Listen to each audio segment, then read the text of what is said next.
In today's video, I'm going to teach you how to set up Zendesk for both end users and support agents.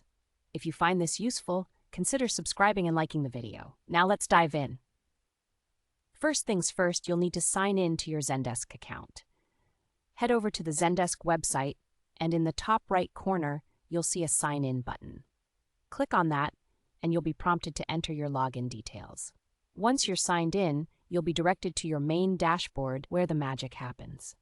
Now let's talk about adding a customer, or as we call them in Zendesk, an end user. Look for the customer icon on your dashboard. It looks like a little user avatar. Go ahead and click on that icon.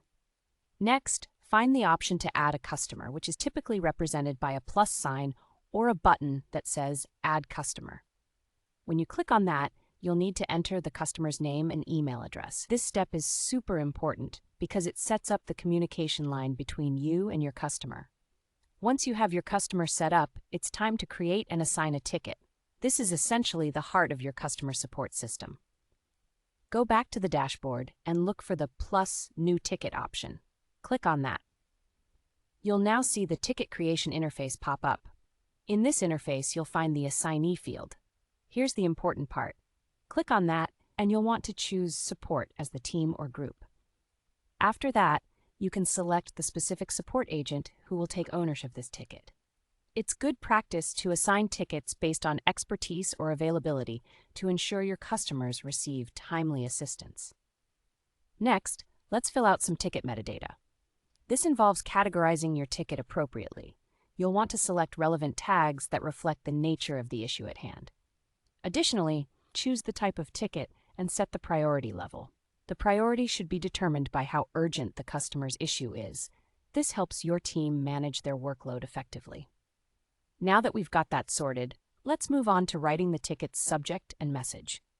In the subject field, write a brief summary of the issue.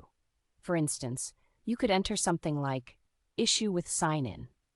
It's important to keep this clear, but also informative, as it will help your support agents quickly understand the problem. Finally, you'll want to draft your response to the customer in the public reply section. This is where you finalize the support interaction. Make sure your message is clear, concise, and addresses the customer's concerns directly. Use a welcoming tone and provide any instructions or resolution steps they may need to follow. Once you're satisfied with your ticket, simply hit the Submit button and you'll have successfully set up both an end user and a support ticket in Zendesk. That wraps up our tutorial on setting up end users and support agents in Zendesk. I hope you found this information helpful. If you enjoyed the video, make sure to give it a thumbs up and subscribe for more great content. Thank you for watching, and happy Zendesking.